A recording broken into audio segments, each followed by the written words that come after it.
My name is Joe Guenthner. I'm an agricultural economist from the University of Idaho, and my involvement in this project is to do the economic analysis of Zebra Chip.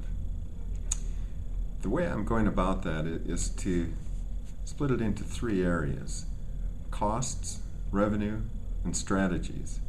On the cost side, first of all, we want to document what growers are spending now to control this disease. And the control practices can include things like variety selection, mechanical disking around the field to put a barrier between the insects and the plants. But mostly, it's a matter of applying insecticides. And in some areas, in some years, the list of insecticide applications is a pretty long one. And each time something is applied by spray plane or ground sprayer or in a planter, at planting time, there's a cost to that. So it's more than just the chemical costs, it's the application costs. So we're going about documenting those costs in the 6 states affected by Zebra Chip. And then we're going to ask experts, what would be different if Zebra Chip did not exist? So that list of practices will be shorter. They will continue to do some things like apply some insecticides for other pests. So then we look at the difference and we determine the first step.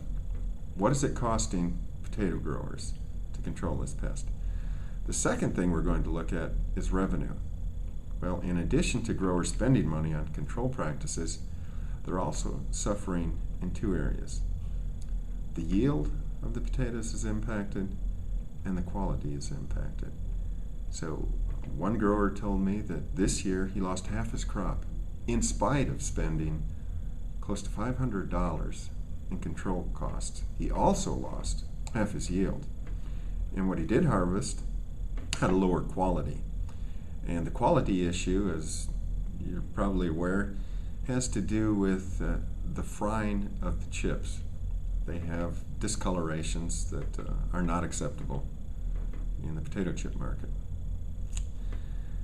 So if a grower delivers a load of potatoes to a potato chip processor and there's too much Zebra Chip, the load's rejected.